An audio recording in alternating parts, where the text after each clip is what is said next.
네, 이번 시간은요, 복잡한 1차 방정식의 풀이를 해볼게요. 지난 시간에 간단한 1차 방정식 푸는 방법 기억나시나요? 예를 들어서, 2x-3은 5x 플러스 8, 이런 1차 방정식이 있을 때 어떻게 풀라고 했었죠?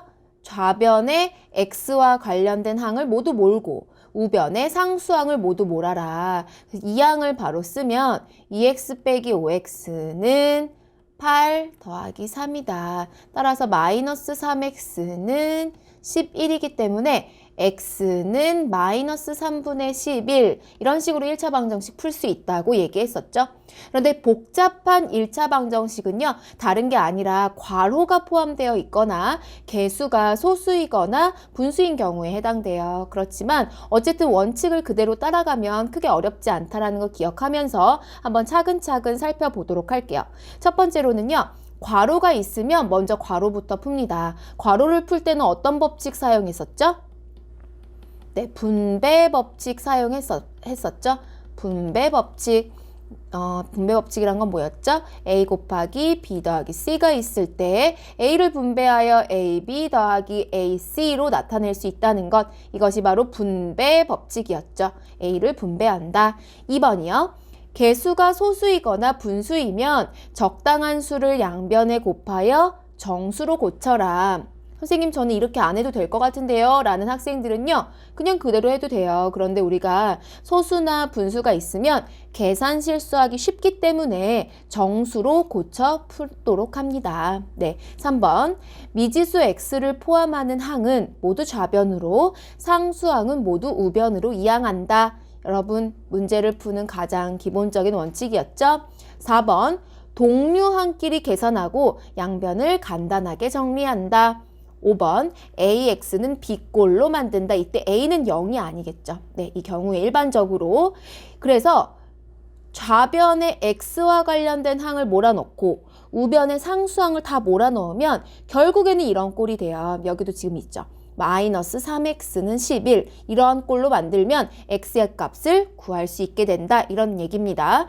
그리고 해를 구한다면 반드시 뭐 해라? 그 해가 맞는지 초기식에 대입해서 검산해라 라는 얘기 했었죠. 여기서도 사실은 끝내기 전에 마이너스 3분의 11을 x의 자리에 대입을 해서 등호가 성립하는지 살펴봐라 그랬습니다.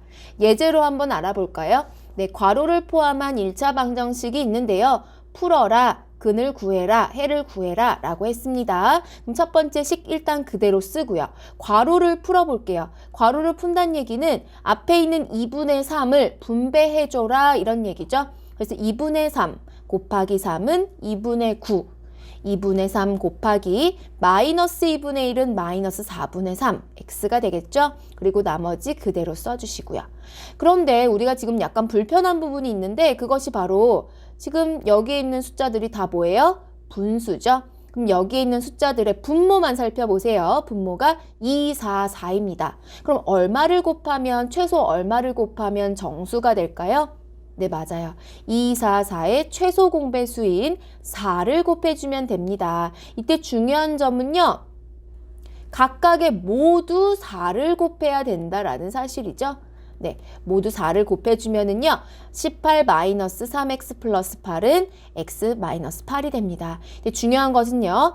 분수뿐만이 아니라 나머지 항에 대해서도 반드시 똑같이 4를 곱해줘야 한다는 사실입니다. 등식의 성질 때문이죠. 등식의 성질. 그런 다음에 동류항끼리 계산하고요.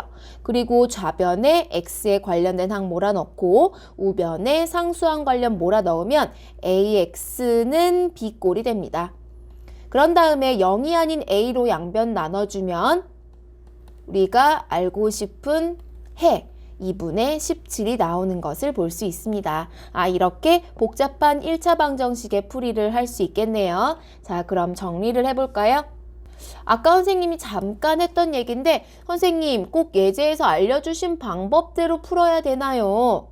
아니에요. 여러분 하고 싶은 대로 해도 되는데 괄호를 나중에 풀어도 되고요. 개수를 꼭 정수로 고치지 않아도 돼요. 그런데 선생님이 얘기하는 방법은 최대한 계산 실수를 하지 않는 방법에 대해서 얘기하고 있습니다. 선생님이 얘기한 방법은요, 가장 일반적으로 학생들이 많이 쓰는 방법으로 실수를 좀 줄이는 방향으로 설명한 거라고 생각하면 될 것 같아요.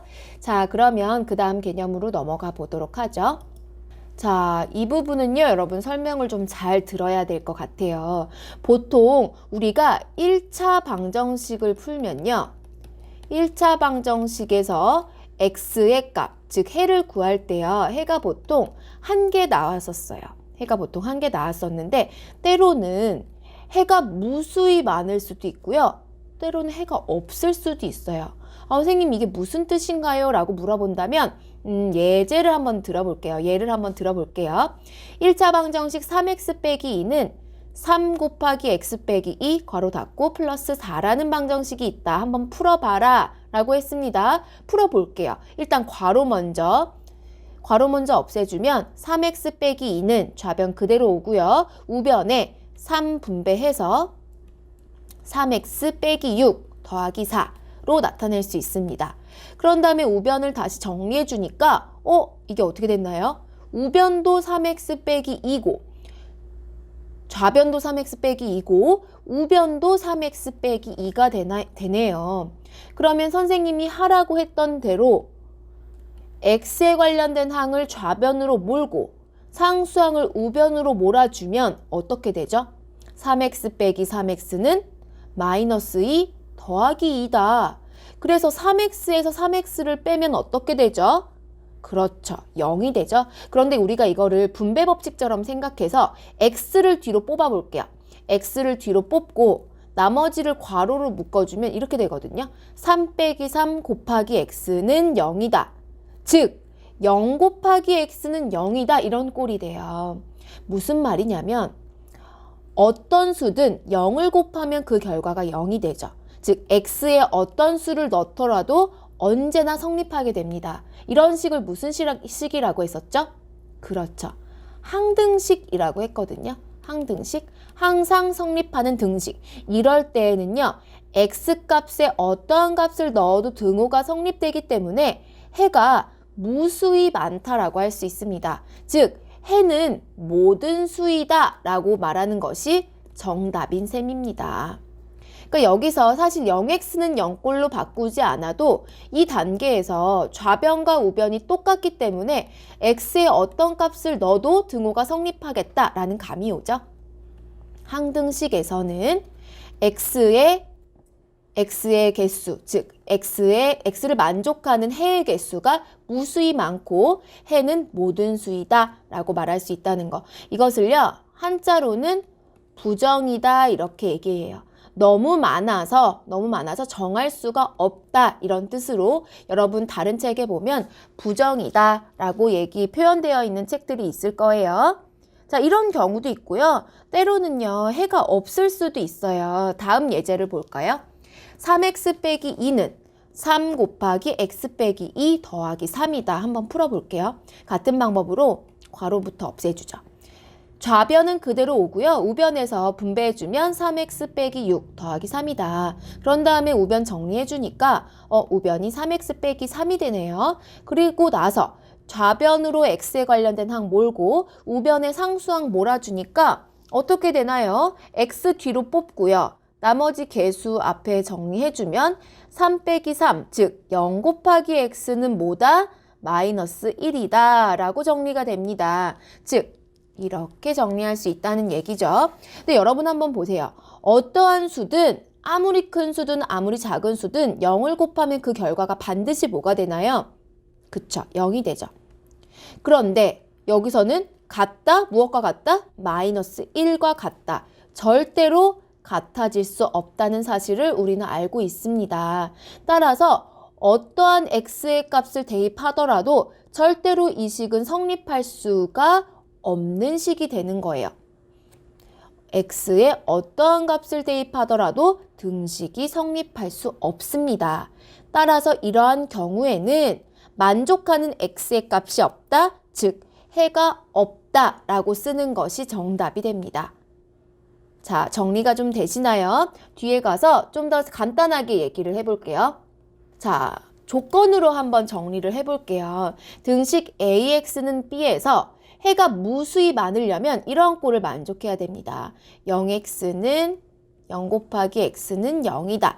이런 경우에는 x에 어떤 값을 대입하든 간에 언제나 0이 되기 때문에 x를 만족하는 수는, 즉 해는 모든 수이다. 해의 개수는 무수히 많다라고 얘기할 수 있고요.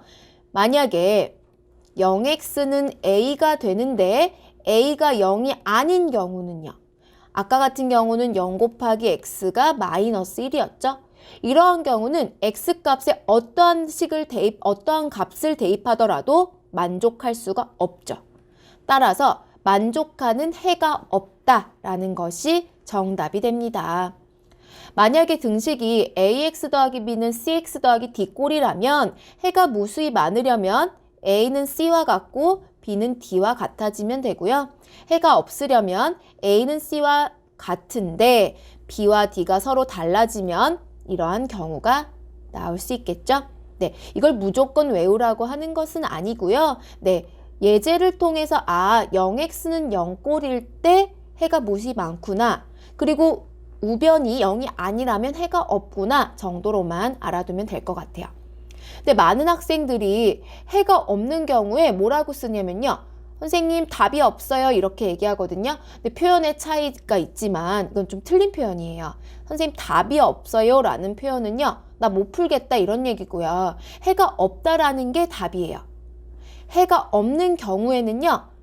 만족하는 해가 없다라고 써야 하지 답이 없다라고 쓰면은요, 선생님이 틀리게 채점하기 때문에 좀 신경을 써야 되겠습니다.